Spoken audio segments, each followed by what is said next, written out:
मानूं नीलोफर कि अजमेर ख्वाजा गरीब नवाज के सैयद नसीरुद्दीन चिश्ती या वो लोग जो देख रहे हैं उनकी सोच गलत है या आप कुछ अच्छा अलग सोच रहे हैं?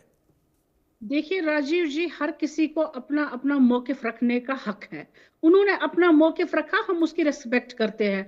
हम अपना मौकिफ रखते हैं तो आपको उसकी भी रेस्पेक्ट करनी चाहिए। आपको याद होगा 2019 में जब मुख्तार नकवी साहब यहाँ पर यूनियन मिनिस्टर थे, उसके टाइम पर एक 5 मेंबरा कमेटी बनाई गई जिसको जस्टिस जकीरुल्लाह खान देखते थे।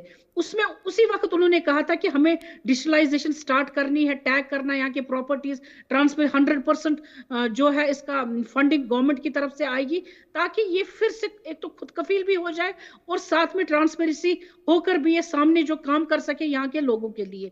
उस वक्त तो कोई तकलीफ नहीं थी, उस वक्त कोई ऐसा भ्रष्टाचार का नहीं लगाया गया। अब अगर किसी सिस्टम में भ्रष्टाचार है, क्या उसका मतलब ये है कि जिस चीज के लिए वो एंडोमेंट बनाया गया है, क्या उसको खत्म करना, उसकी सालमियत को अभी तक आपने उस सवाल का जवाब नहीं दिया है, जहां पर आप कह रहे हैं कि आप अपोज कर रहे हैं और आप ही के पार्टी से जो कि वहां के असेंबली के स्पीकर हैं, जिस पर तौसीफ भाई कह रहे हैं कि ड्रामा हो रहा है, इस पर आप क्या कहेंगी कि ये सब कुछ लिप सर्विस है? आपने पहले ही उसका जवाब दिया जिसमें आपने कहा कि स्पीकर किसी का नहीं होता है। कल तक ये लोग कहते थे कि भाई ये नेशनल कॉन्फ्रेंस का स्पीकर है, हमें बोलने नहीं देता है, हमें मार्शल आउट करता है। आज जब उसने रूल्स के तहत या जिन लिमिटेशंस के तहत, लॉ के तहत उसने legislative assembly section 58 read with sub section 7 जब उन्होंने एक कोट किया, आज ये कहते भाई ये नेशनल कॉन्फ्रेंस का है। कल तक तो आप ये कहते थे नहीं भाई ये किसी का भी नहीं है। तो आपने पहले ही जवाब दे दिया। ठीक है, सुजाता पाल, कांग्रेस से सुजाता पाल मेरे साथ इस वक्त हैं। सुजाता जी, ऐसा नहीं लगता कि एतराजों का एक बहुत बड़ा पुलिंदा आ गया है और अब सबको एक सहारा या सबको उम्मीद सुप्रीम कोर्ट से ही दिखाई पड़ रही है? पहले तो मैं आपको करेक्ट कर दूं, मेरा नाम सुजाता पाल नहीं, पॉल है। अच्छा, मैं पॉल बोल आप कोई नहीं। मैं आपको ये एक बात बिल्कुल साफ कर दूं, पैनल में सब कह रहे हैं पार्लियामेंट जो है वो सर्वोपरि होता है। नहीं, संविधान सर्वोपरि होता है। इसीलिए संविधान के जो आर्टिकल्स हैं उसके तहत कोर्ट में इसको चैलेंज किया जा रहा है, चाहे आर्टिकल 14, 25, 26 या 300 की बात कर ली जाए। अभी मैंने सुना कि कहा गया कि ये भलाई करने के लिए लाया जा रहा है। भाई एक तरफ तो आप कहते हैं कि जो है हिंदू खतरे में है, भलाई करने चले आप और सारे कानून मुसलमानों के लिए, और मुसलमान कह रहे हैं जी हमारी भलाई करने की जरूरत नहीं है इस तरीके से। और जनता के ऊपर आप तोहमत जब लगाते हैं ना कि जमीनें कब्जा करी, तो मुझे बताइए पिछले 11 साल से कौन है सत्ता में? सत्ता में मोदी जी हैं, और मोदी जी इस कानून के बारे में पहले नहीं सोचते, लेकिन अब क्योंकि उनकी स्थिति 400 पार होते होते धरती पर आ गए, नॉन बायोलॉजिकल होते होते, तो अब उनको लग रहा है कि ध्रुवीकरण कैसे करा जाए ताकि आगे आने वाले चुनाव में कैसे इसका फायदा उठाया जाए। जेपीसी की अभी कोई बात कर रहा था, तो 44 अमेंडमेंट्स को तो क्लॉज बाय क्लॉज डिस्कस ही नहीं किया गया।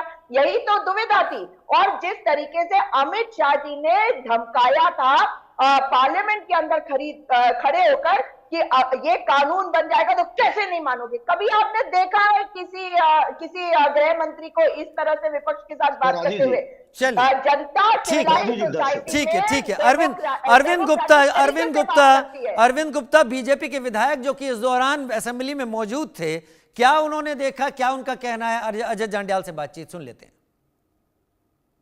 जम्मू कश्मीर विधानसभा की कार्रवाई एक बार फिर स्थगित कर दी गई है। मेरे साथ इस पे बात करने के लिए अरविंद गुप्ता हैं, बीजेपी के विधायक और सीनियर नेता। अरविंद जी, कार्रवाई फिर स्थगित हो गई है, वक्फ बिल पर डिस्कशन की मांग।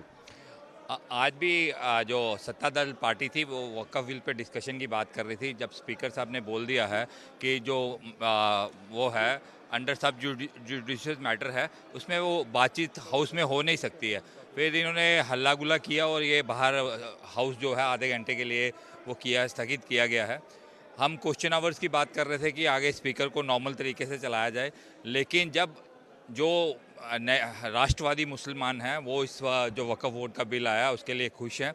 ये कुछ ही लोगों के परिवारों को जिनको नुकसान हो रहा है वही लोग चिल्ला रहे हैं। असेंबली में भी आपने देखा होगा कि वही पर्टिकुलर ही आपस में ही डिस्कशन कर रहे हैं। जिन लोगों को इससे बेनिफिट मिलता था वही लोगों को चिल्लाने की वहाँ पे है। अदरवाइज़ जो वक्फ बोर्ड का जो आया है बिल आया है, एक जब कानून में आपके पार्लियामेंट में पास हो गया, राष्ट्रपति ने पास कर दिया और वो सुप्रीम कोर्ट के अंदर है, उसके बाद असेंबली में कोई डिस्कशन करने के इसका तुक बनती नहीं है।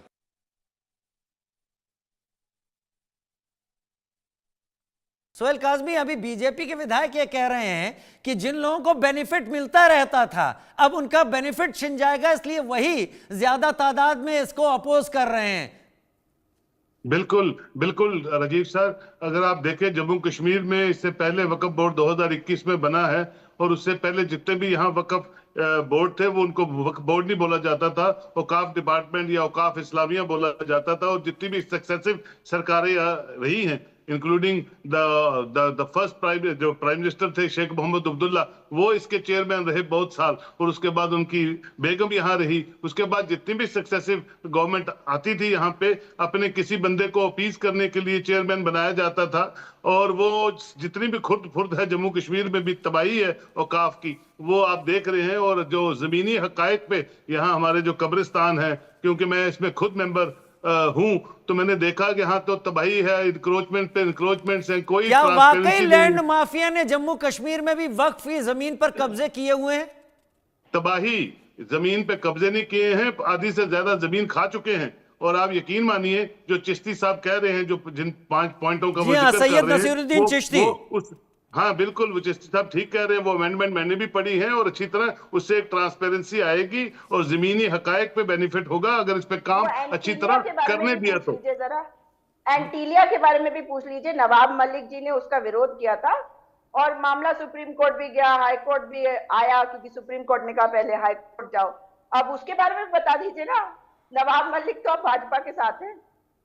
देखिए मैं किसी भाजपा या किसी की बात नहीं कर रहा हूं, जो ग्राउंड रियलिटीज है उस पे बात करना, ना हम किसी पॉलिटिकल पार्टी के साथ जुड़े हैं, ना हमें वोट लेना है। लेकिन मैं आपसे ये कह रहा हूं कि जो खुद फुर्द हुई है वो दिखती है। आप ऑन ग्राउंड देख लीजिए, आपको पता चल जाए। पत्रकार है तो निष्पक्ष बनिए और कहिए कि जनता नहीं। सुजाता जी एक बात बताएं, सुजाता जी एक बात बताएं, अगर कोई पत्रकार अपने अनुभव से कोई चीज सामने रखता है और वो आपको सूट नहीं करती तो उसमें निष्पक्षता का एंगल कैसे आ जाएगा? राजीव जी मैंने कब कहा? मैं कह रही हूँ कि ये बात भी कहिए ना, निष्पक्ष पत्रकार है तो मैं भी मान रही हूँ, मगर निष्पक्षता दिखानी है तो ये भी कहिए कि जमहूरियत में जनता को बोलने का अधिकार है। बिल्कुल, आप कांग्रेस में हैं, आप सुनिए, आप कांग्रेस की स्पोक्स पर्सन है। मैं आपसे रिक्वेस्ट करता हूँ, जो लोग बोल रहे हैं वही सही है, वही जमहूरियत है। आपने ये क्यों नहीं बताया कि सर्वोपरि तो संविधान होता है? ये भी बोलते हैं। एसएन सिंह साहब जल्दी, एसएन सिंह साहब मैं आपसे 10 रिक्वेस्ट सेकंड करता हूँ। राजीव जी 10 सेकंड। राजीव जी देखिए, कांग्रेस से एक चीज पूछा, कांग्रेस कहीं तो टिके। राजीव जी ये पूछिए, कांग्रेस ने कहा कि पार्लियामेंट सुपर नहीं है, सुपर कौन है? Supreme court. तो सुप्रीम कोर्ट ने एक डिसीजन दिया था साहबानो केस में, तो पार्लियामेंट में ले आके चलिए ठीक है, कोई कहाँ टिका रहेगा, कोई कहाँ नहीं टिका रहेगा। अब तक जिस तरीके से चीजें चल रही हैं उससे एक बात सही है कि मुझे 15 अप्रैल का इंतजार वाकई करना है। 15 याचिकाएं हैं, सुप्रीम कोर्ट का क्या रुख होता है अब सुप्रीम कोर्ट की दहलीज पर देखना होगा। हालांकि कानून बन चुका है, चीजें आगे बढ़ चुकी है। सुजाता जी और एसएन सिंह साहब, आप दोनों से गुजारिश करूंगा कि आप दोनों बने रहे हमारे साथ।